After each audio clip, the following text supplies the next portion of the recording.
डीडीसीज़ और बीडीसीज़ ने कई बार, अब मैं ये बात बोलूँ, ये उनकी क्रेडिबिलिटी पे भी ये पॉइंट आता है जो मैं पॉइंट आपके सामने रखने वाला हूँ। ये हर बार एक ही पेपर पेज, एक ही चीज़ लिखी हुई, बार बार अपने एरिया की, आप एसडीएच ले लो, आप उनके स्कूल्स ले लो, वो बार बार एक ही बात पिछले 3 साल से कर रहे हैं। मैं ये सवाल इनसे भी डीडीसी से भी पूछना चाहता हूँ कि आप 3 सालों से आप लोग डीडीसीज़ हो, आप लोग एक ही पर्चा लाते हो, वही चीज़ अपने एडमिनिस्ट्रेटिव सेक्रेटरी को पूछते हो, वही बाकी सेक्रेटरी आते हैं उनको पूछते हो। आपकी क्रेडिबिलिटी पे भी तो ये बात है, आप इन चीज़ों को करवाते क्यों नहीं हो? Starting from day 1 to day आज हम यही चीज़ सुनते हैं, सर वहाँ पे वो वाली रोड नहीं हो रही है, वहाँ पे वो वाली चीज़ नहीं हो रही है। ये चीज़ें आप इनके सामने रख तो रहे हो, बट इनका फॉलो अप कितना कर रहे हो? और दूसरी चीज़ जो मैं आपके हवाले से इन तक पहुँचा दूँ मैक्सिमम, मैं एक और बात बता दूँ जो कि बीइंग ए कॉमन मैन, कि रोड्स का नेटवर्क पुंछ में अच्छा होना क्यों नहीं है, या रोड्स पे जो प्रॉपर बीटी है वो अच्छी क्यों नहीं पड़ रही है? क्योंकि मैक्सिमम डीडीसीज़ दे आर कॉन्ट्रैक्टर्स। ये बहुत बड़ी बात मैं बोल रहा हूँ और इट्स द बिटर ट्रूथ और फैक्ट है ये। और मुझे अफसोस होता है आज अंदर जब मैं मीटिंग में बैठा हुआ था कि किसी भी डीडीसी ने ये बात नहीं बोली कि सर जो बीटी पड़ रही है इस बीटी पे इंक्वायरी की जाए कि ये बीटी 3rd ग्रेड क्यों है, उस जेई पे इंक्वायरी की जाए कि ये वह 3rd ग्रेड क्यों है। इट मींस कि जो डीडीसीज़ है इनका भी नेक्सस जेईज़ के साथ है, तभी ये इस चीज़ पे नहीं बोलते। ये खाली इस चीज़ पे बोलते हैं कि वहाँ पे स्टाफ कम है, वहाँ पे हॉस्पिटल में डॉक्टर नहीं है। रोड कनेक्टिविटी पे बात क्यों नहीं करता कोई? आज भी road connectivity is the life line. आप कहीं पे भी चले जाओ वो लाइफ लाइन है, चाहे वो कंट्री है, का फर्स्ट स्टेप है। बिल्कुल। आज भी जब मैंने ये बात सर से की तो हमने आज भी बोला कि आज भी हम 75 साल के बाद तरस रहे हैं कि हमें सड़कें दे दो। इससे बड़ा और पुंछ का क्या होगा कि इतनी बड़ी डीडीसी काउंसिल है, अंदर एक बात चली कि ये डीडीसी काउंसिल जम्मू कश्मीर की नंबर 1 काउंसिल है। अगर काउंसिल नंबर 1 है तो हमारे गुड गवर्नेंस इंडेक्स में पुंछ 20वें नंबर पर क्यों है? ये बहुत बड़ा सवालिया निशान है जो डीडीसीज़ के ऊपर उठता है। और हर बार सिर्फ अपने एरिया की बात करना, मुझे अफसोस हुआ जितने यहाँ पे डीडीसीज़ आ जाए थे। मैं आपके माध्यम से ये उनको भी बोलना चाहता हूँ, जो डीडीसीज़ थे मेंढर से उन्होंने मेंढर की बात की, जो डीडीसी थे बालाकोट से ने बालाकोट की बात की। ओवरऑल हमारे टाउन की या हमारे डिस्ट्रिक्ट की किसने बात की?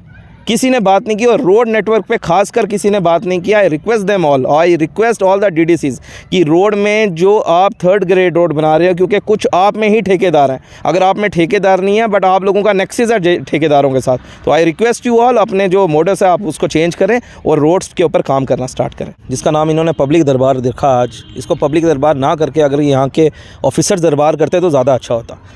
मुझे सुबह 9:45 बजे पता चल रहा है कि यहाँ पर एक पब्लिक दरबार है। मैं घर से निकला, यहाँ डाक बंगलो में आया। जब मैं डाक बंगलो के अंदर एंटर किया तो there were hardly 3 to 4 persons. और जब थोड़े टाइम बाद वो लोग आए, डीडीसी साहिबान जितने हैं वो लोग बैठे हुए थे।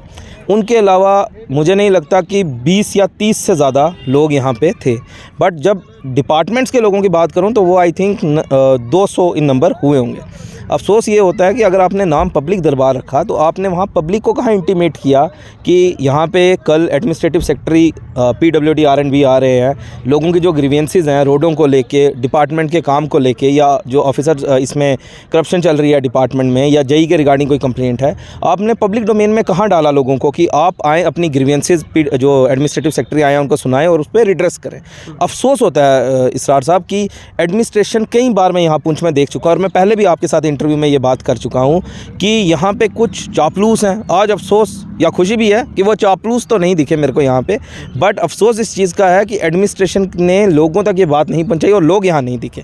ऑफिसर साहिबान कभी काम के बारे में अपने ऊपर वाले सुपीरियर को ये नहीं बताएंगे कि यहाँ लोगों को क्या ग्रीवेंस है। एडमिनिस्ट्रेशन की नालायकी है। डीसी साहब ने आगे जिन अथॉरिटीज़ को या जिन ऑफिसर्स को इसमें डिप्यूट किया होगा कि लोगों तक ये बात पहुँचाए, उनकी नेग्लिजेंस है, उनकी नालायकी है, या तो कुछ और जिसको हम कहते हैं बिहाइंड द कर्टन कुछ और है कि ये अपनी नालायकियाँ छुपाने के लिए पब्लिक डोमेन में कभी भी किसी ऑफिसर के आने की बात नहीं रखते, जिसके कारणवश लोग जो हैं वो इकट्ठा नहीं होते। और जो पब्लिक दरबार है वो सिर्फ एक डीडीसीज़ का दरबार बन के, बीडीसीज़ का दरबार बन के, या सरपंच पंच साहिबान का दरबार बन के और ऑफिसर साहिबान का दरबार बन करके ख़त्म हो जाता है। इसलिए मैं आपके हवाले से मैं ये बात बता दूँ कि एडमिनिस्ट्रेशन आगे से, डीसी साहब नौजवान है, मैं उनसे गुजारिश करता हूँ, पहले भी किया, कि आपने पब्लिक दरबार लगाना है तो आप पब्लिक को इंटीमेट करें। आजकल सोशल मीडिया है, आजकल प्रेस मीडिया है, इलेक्ट्रॉनिक मीडिया है, आप उसके हवाले से लोगों तक ये बात पहुंचाएं ताकि ज़्यादा से ज़्यादा लोग इकट्ठा हो सकें। अब आपकी दूसरी बात इसरार साहब की, आज क्या क्या सवाल पूछे गए। एक्चुअल में एडमिनिस्ट्रेटिव सेक्रेटरी जैसे कि हमारी UT of Jammu and Kashmir ने अपने ऑफिसर्स को डिप्यूट किया है डिफरेंट डिस्ट्रिक्ट्स में कि वो वहाँ पब्लिक दरबार लगाएं। आज उसी हवाले से जो यहाँ पे PWD के भूपिंदर कुमार जी हैं वो आए थे, एडमिनिस्ट्रेटिव सेक्रेटरी हैं वो। लोगों तो नहीं बोलूँगा, मैंने आपको पहले भी बोला कि वहाँ पे लोग थे ही नहीं। डीडीसी साहिबान ने अपने एरिया की बात रखी। उसके अलावा हम 2-3 और लोग थे जो सिविल सोसाइटी को रिप्रेजेंट कर रहे थे या वकील साहिबा थे, उन्होंने अपनी बातें रखी। हमने जो मेन मुद्दा, क्योंकि मैंने जो अपना मेन मुद्दा रखा वो with respect to PWD roads ही रखा, रीज़न भी क्योंकि वो इसी डिपार्टमेंट को देखते हैं। बाकी DDCs ने अपने बाकी चीज़ों का भी, बाकी जो उनको इश्यूज़ थे वो उनके सामने रखे, चाहे वो एजुकेशन सेक्टर से था, हेल्थ सेक्टर से था, सब जगह। बट जो बातें हमने की, मैं वही बात आपके सामने रखूँगा कि यहाँ पे पुंछ में एक ट्रेंड चल रहा है जो मैंने पिछले 5-6 दिनों में या 10 दिनों में जब से मैं यहाँ हूँ मैंने देखा कि नाबार्ड की रोड्स, जिनका पैसा वन टाइम सेंक्शन होता है, नाबार्ड की रोड्स में 38 to 40% बिलों पे ठेकेदार जो है ठेका लेता है। उसके बाद वो अर्थ वर्क करके अपना पैसा निकाल के चला जाता है। सवाल ये है कि जब उसको स्टार्टिंग टू एंड का उसने कॉन्ट्रैक्ट लिया तो वो पूरा क्यों नहीं करता, और अगर वो पूरा नहीं करता तो डिपार्टमेंट उसके ऊपर क्या एक्शन लेता है। तो ये बहुत बड़ा सवाल था जो हमने सर को बोला कि एक इंक्वायरी इनिशिएट की जाए कि पिछले 5 सालों में नाबार्ड के कितने काम हुए हैं और कितने ठेकेदार ऐसे हैं जिन्होंने अर्थ वर्क करके उसको छोड़ दिया। दूसरी बात, इसरार साहब, यहाँ पे हमने देखा कि ओवर स्टे जो जेईज़ हैं वो बहुत ज़्यादा है। कुछ जेईज़ का नेक्सस जो है वो डायरेक्ट कॉन्ट्रैक्टर के साथ है कि क्वालिटी वर्क हो या ना हो, चाहे डिग्रेडेड क्वालिटी का वर्क हो, वो फिर भी उस जेई के, जो उस कॉन्ट्रैक्टर के बिल जो है पास करते हैं। उसके ऊपर भी हमने सर के सामने ये बात रखी है कि इनके ऊपर जो ओवर स्टे लोग जेईज़ हैं उनके ऊपर एक एक्शन लिया जाए और उनको ट्रांसफ़र किया जाए। Third one is all about, बात हुई यहाँ की लुक की। आप तमाम लोग जानते हैं, पुंछ के सारे लोग जानते हैं कि यहाँ पे जो बीटी की क्वालिटी है, जिसमें मैग्नेमाइजेशन कहते हैं, बीटी की क्वालिटी यहाँ पे 3rd ग्रेड की है। हमने सर से यही बात सामने रखी कि अगर जम्मू में एक बीटी का रेट है, वही बीटी का रेट पुंछ में भी है। तो ऐसा क्यों होता है कि बीटी वहाँ ठहरती है और यहाँ टूटती है? इट मीन्स कि कॉन्ट्रैक्टर जो यहाँ पे बीटी यूज़ कर रहा है वो 3rd ग्रेड है। और सेकंड चीज़, उस बीटी को जो अप्रूव करने वाला जेई है वो भी उसके साथ इन्वॉल्व है। इसलिए जो इस पूरे नेक्सस में इन्वॉल्व है उनके ऊपर इंक्वायरी करके उनको चाहे सस्पेंड करें या जो कॉन्ट्रैक्टर गलत काम कर रहे हैं उनको ब्लैक लिस्ट करें। अजीत जी, एक चीज़ मैं और समझने की कोशिश करूंगा। बहुत सारे सोशल एक्टिविस्ट मुझे मिले अभी इस दरबार के बाद। उन्होंने ये कहा कि ये वो BDC जो यहाँ पे रिप्रेजेंट कर रहे थे अपनी विलेज को, अपने एरिया को, इन्होंने पहले एक डायरी बनाई थी जिसपे ये पूरे लिखे हुए थे कि ये हमारे मसाइल हैं, और आज भी वही रिप्रेजेंट कर रहे हैं कि ये हमारे मसाइल हैं। इससे पहले भी बहुत बार हाई लेवल के ऑफिसर्स यहाँ पे आते रहे और यही चीज़ें उनके सामने रखी गई कि ये इन चीज़ों पे काम करना है, लेकिन अभी तक उन पे काम नहीं किया गया। तो आपको क्या लग रहा है कि ये बार बार ऐसे जो प्रोग्राम्स करवाना सिर्फ ये प्रोग्राम्स तक ही महदूद रह गया है? एक्चुअल में इसरार साहब, अगर लार्जर इंटरेस्ट में बोलूँ तो ये मुझे भी यही लग रहा है कि ये सिर्फ प्रोग्राम्स और हमारा जो टैक्स पेयर का पैसा है उसको मिसयूज़ करना है। क्योंकि DDCs और BDCs ने कई बार, अब मैं ये बात बोलूँ, ये उनकी क्रेडिबिलिटी पे भी ये पॉइंट आता है जो मैं पॉइंट आपके सामने रखने वाला हूँ।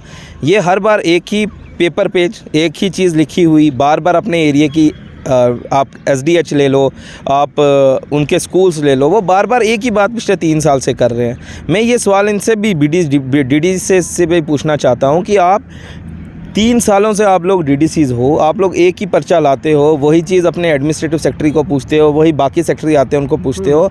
आपकी क्रेडिबिलिटी पे भी तो ये बात है, आप इन चीज़ों को करवाते क्यों नहीं हो? Starting from day 1 to day आज हम यही चीज़ सुनते हैं, सर वहाँ पे वो वाली रोड नहीं हो रही है, वहाँ पे वो वाली चीज़ नहीं हो रही है। ये चीज़ें आप इनके सामने रख तो रहे हो, बट इनका फॉलो अप कितना कर रहे हो? और दूसरी चीज़ जो मैं आपके हवाले से इन तक पहुँचा दूँ मैक्सिमम, मैं एक और बात बता दूँ जो कि बीइंग ए कॉमन मैन, कि रोड्स का नेटवर्क पुंछ में अच्छा होना क्यों नहीं है, या रोड्स पे जो प्रॉपर बीटी है वो अच्छी क्यों नहीं पड़ रही है? क्योंकि maximum DDCs they are contractors. ये बहुत बड़ी बात मैं बोल रहा हूँ और इट्स द बिटर ट्रूथ और फैक्ट है ये। और मुझे अफसोस होता है आज अंदर, जो जब मैं मीटिंग में बैठा हुआ था, कि किसी भी DDC ने ये बात नहीं बोली कि सर जो बीटी पड़ रही है इस बीटी पे इंक्वायरी की जाए कि ये बीटी 3rd ग्रेड क्यों है, उस जेई पे इंक्वायरी की जाए कि ये वह 3rd ग्रेड क्यों है। इट मीन्स कि जो DDCs है इनका भी नेक्सस जेईज़ के साथ है, तभी ये इस चीज़ पे नहीं बोलते। ये खाली इस चीज़ पे बोलते हैं कि वहाँ पे स्टाफ कम है, वहाँ पे हॉस्पिटल में डॉक्टर नहीं है। रोड कनेक्टिविटी पे बात क्यों नहीं करता कोई? आज भी road connectivity is the life line. आप कहीं पे भी चले जाओ वो लाइफ लाइन है, चाहे वो कंट्री है, गवर्नमेंट का फर्स्ट स्टेप है। बिल्कुल। आज भी जब मैंने ये बात सर से की तो हमने आज भी बोला कि आज भी हम 75 साल के बाद तरस रहे हैं कि हमें सड़कें दे दो। इससे बड़ा और पुंछ का क्या होगा कि इतनी बड़ी DDC काउंसिल है। अंदर एक बात चली कि ये DDC काउंसिल जम्मू कश्मीर की नंबर 1 काउंसिल है। अगर काउंसिल नंबर 1 है तो हमारे गुड गवर्नेंस इंडेक्स में पुंछ 20वें नंबर पर क्यों है? ये बहुत बड़ा सवालिया निशान है जो DDCs पे ऊपर उठता है। और हर बार सिर्फ अपने एरिया की बात करना, मुझे अफसोस हुआ जितने यहाँ पे DDCs आ जाए थे। मैं आपके माध्यम से ये उनको भी बोलना चाहता हूँ, जो DDCs थे मैंडर से, उन्होंने मैंडर की बात की, जो DDC थे बालाकोट से, ने बालाकोट की बात की। ओवरऑल हमारे टाउन की या हमारे डिस्ट्रिक्ट की किसने बात की? किसी ने बात नहीं की, और रोड नेटवर्क पे खासकर किसी ने बात नहीं किया। I request them all, I request all the DDCs कि रोड में जो आप 3rd ग्रेड रोड बना रहे हो, क्योंकि कुछ आप में ही ठेकेदार हैं, अगर आप में ठेकेदार नहीं है बट आप लोगों का नेक्सस है ठेकेदारों के साथ, तो आई रिक्वेस्ट यू ऑल अपने जो मोडस है आप उसको चेंज करें और रोड्स के ऊपर काम करना स्टार्ट करें। शुक्रिया बहुत।